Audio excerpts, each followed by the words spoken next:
case they are in danger to the child. Mr. Speaker, sir, Madam Speaker. Clause 12 and 13 provide for the pregnant child's right to receive pre- and postnatal health care and information, as well as the right to receive counseling and support services. Mr. Speaker, sir, Clause 14 provides for confidentiality when handling the case of any child who is found pregnant within the school.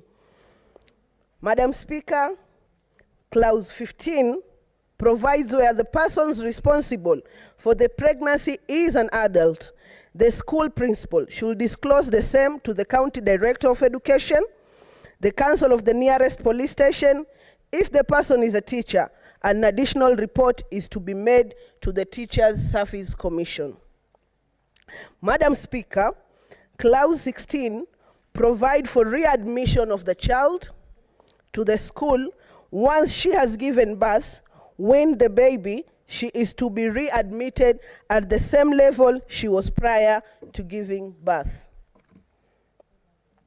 Madam Speaker, Clause 17 provides that the school should not discriminate against the pregnant child while she is in school on account of being pregnant or having given birth.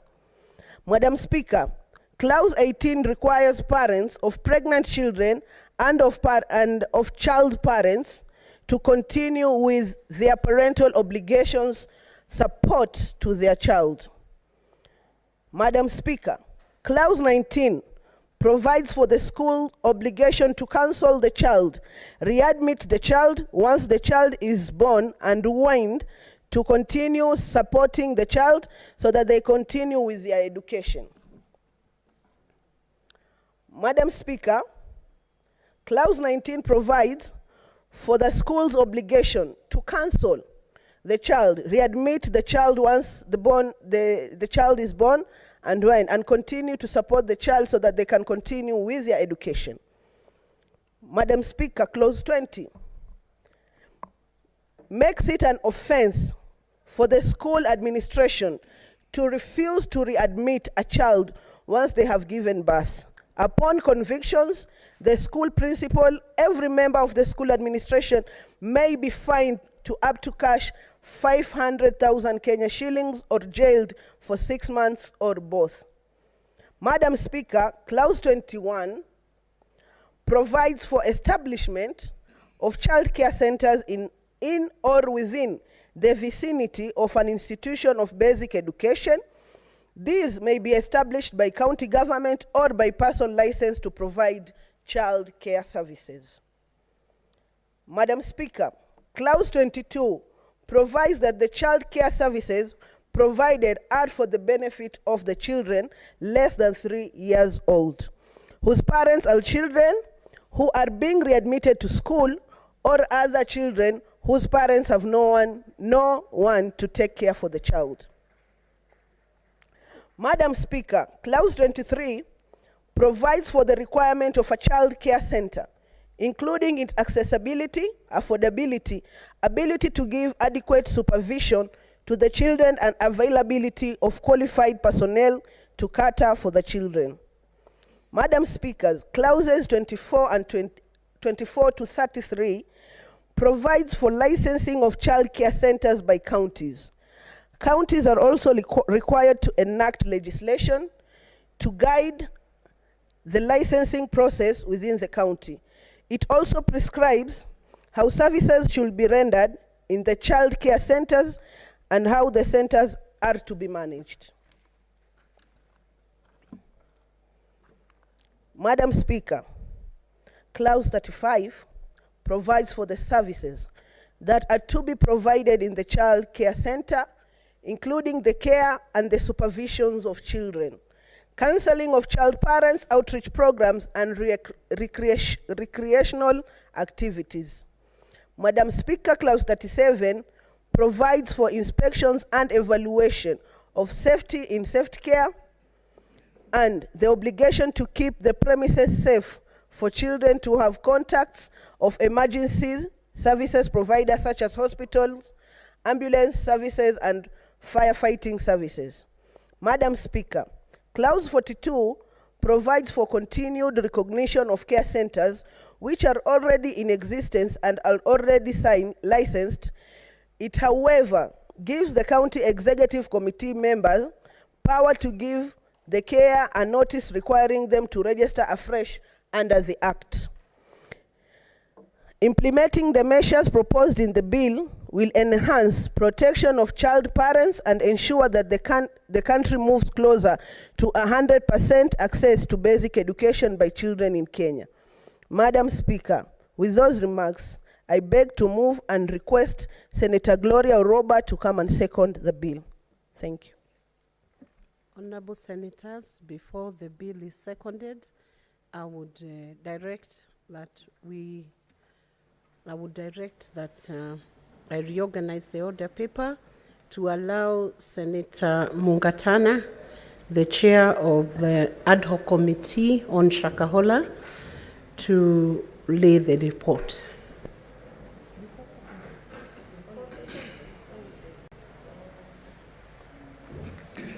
Thank you, Madam Speaker.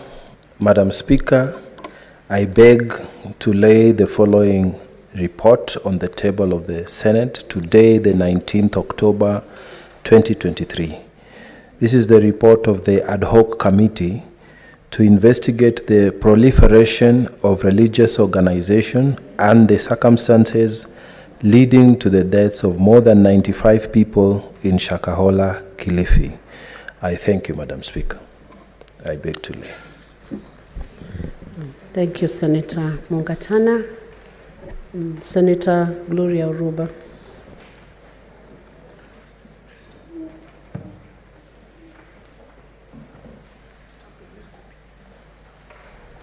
Thank you, Madam Speaker. I stand to second the bill by Senator Miraj on the protection of child parents. Madam Speaker, before I even add my voice on this, perhaps for purposes of definition, a child parent is any parent who's under the age of 18 years. And we know that in this country, we are dealing with a lot of teenage pregnancies. We are dealing with a lot of injustices, particularly on our girls who are under the age of 18 years. And these injustices sometimes lead to pregnancies and the situation that now we are talking about, child parents and teenage girls.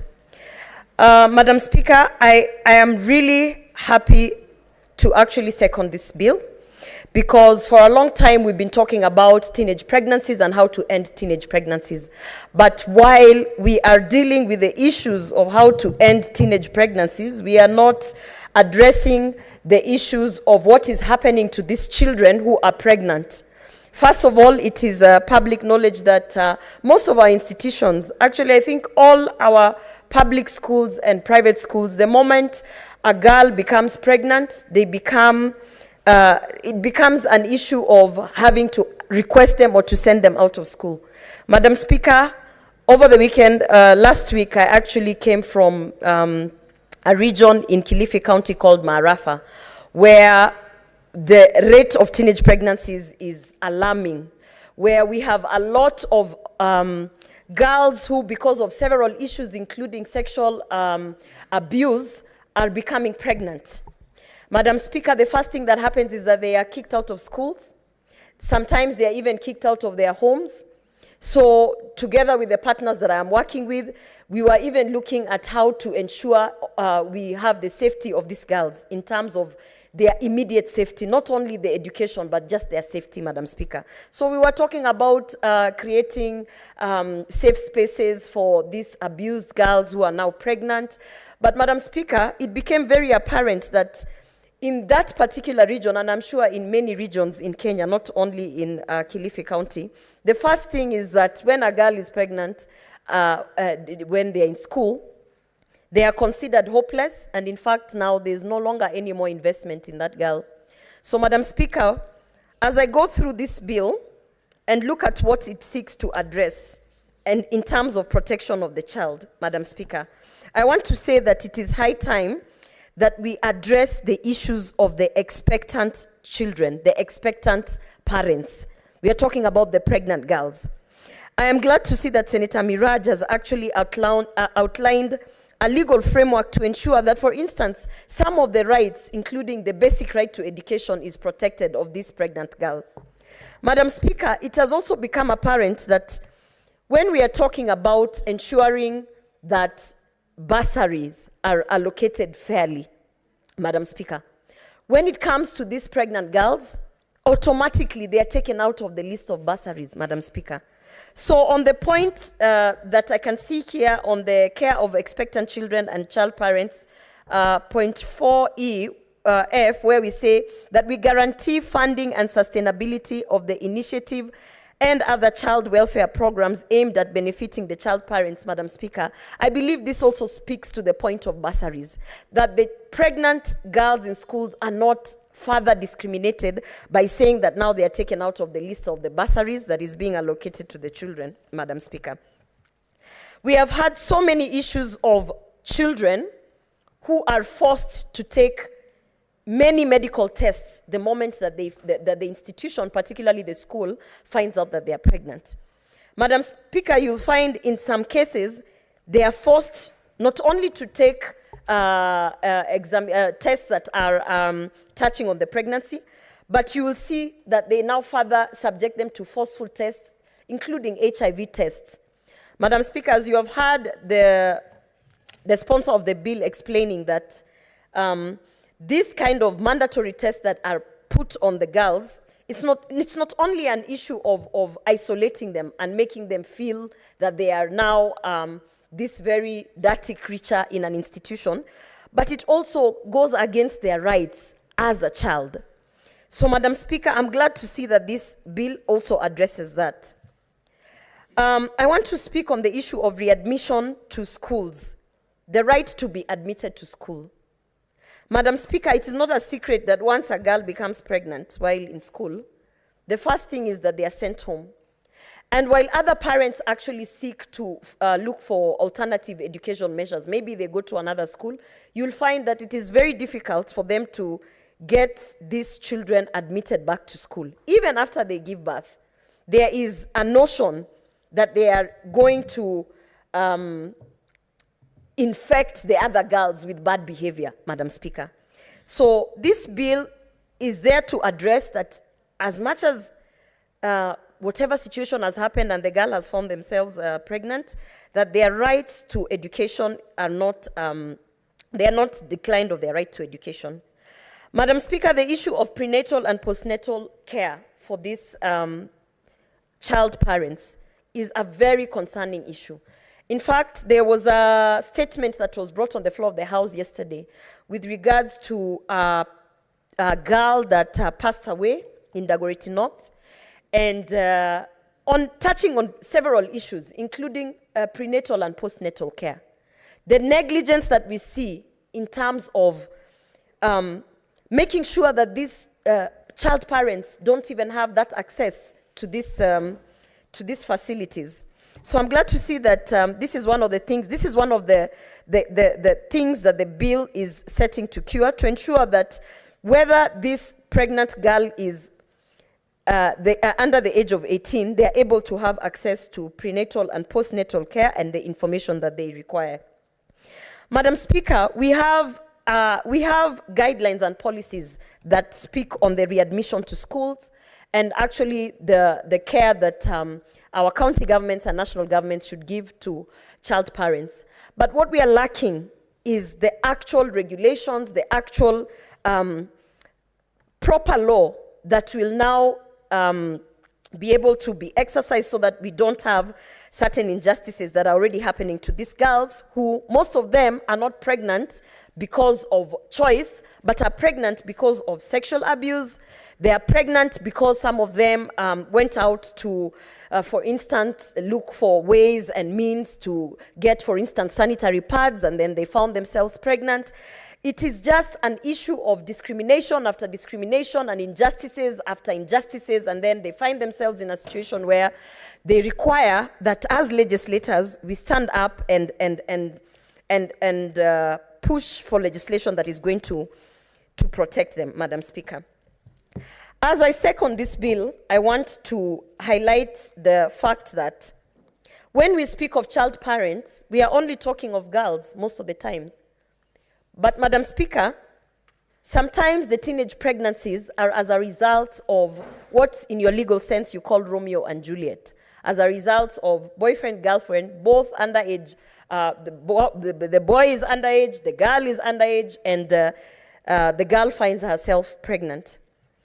We don't normally talk of the boy child in this instance, but there are many situations where even the boy child is castigated and sent away from the community, from that particular school, from that particular institution. So I think this is also a reminder that is why we are not calling it a teenage girls bill. We are calling it child parents, because child parents exist in girls and child parents exist in boys as well.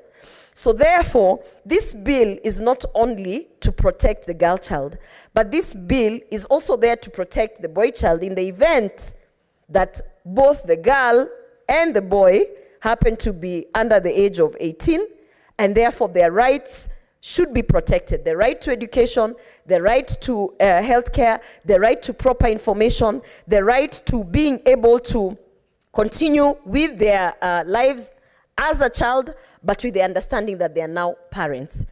Madam Speaker, I want to highlight a section where we are proposing that the county governments actually look into the issue of the care of children within a care center.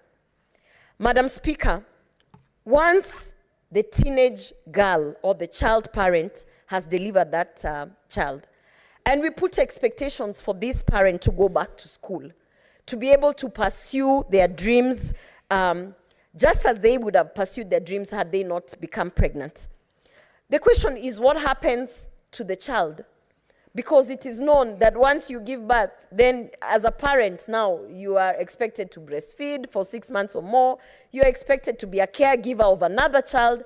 So as we are saying that you have the right to admission back to an institution, to an education institution, we also want to bring in the county governments and the national government to look into the issue of the care centers.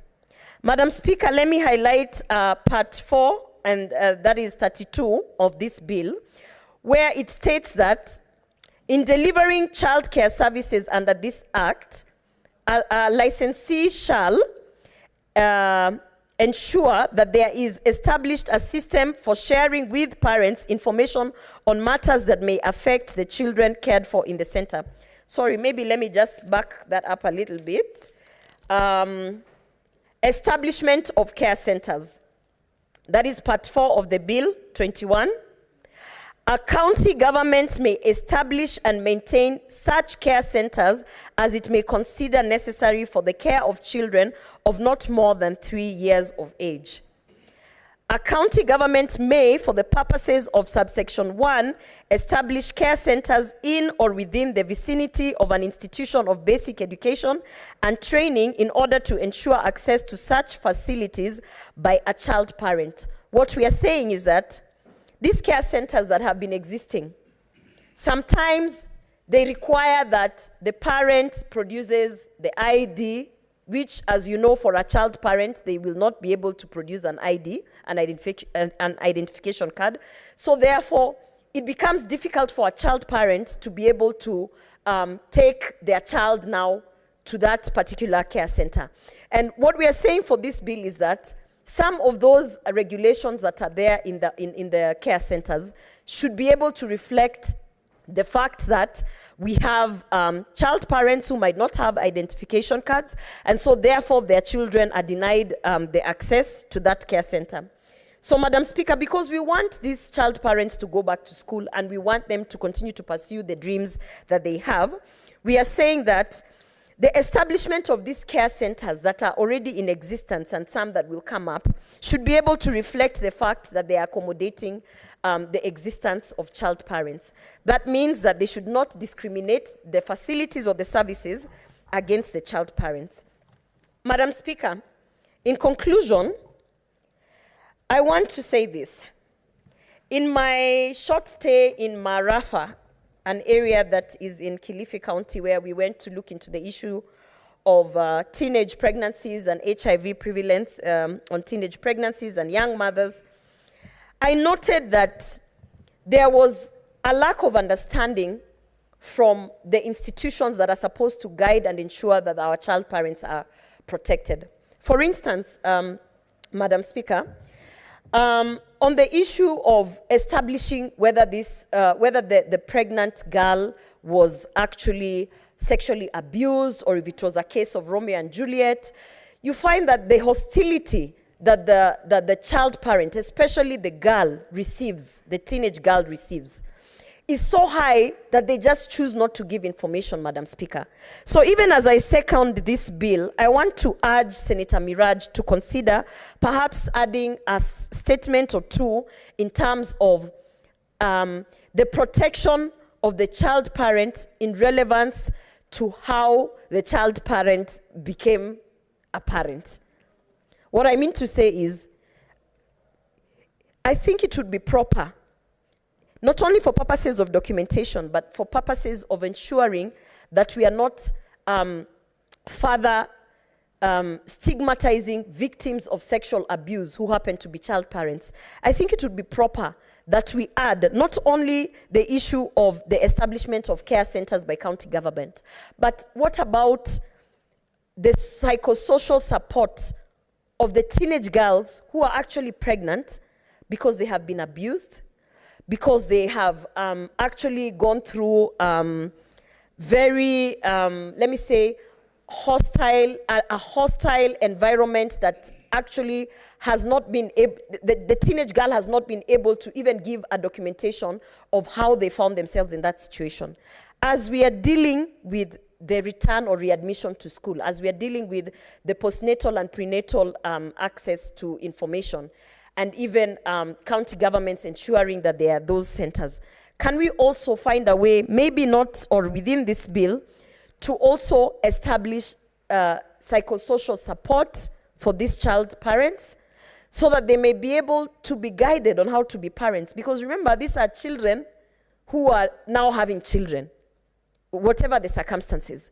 And I believe that is something that is needed based on what I was able to witness in Marafa in Kilifi County, based on what I have been able to witness even in my own county, in Kisii County, and different places in Kenya, that we need to establish some sort of law that will make sure we are not encouraging the child parents. We are not encouraging that we are creating room to have more children who are having children, because we are sort of incentivizing it.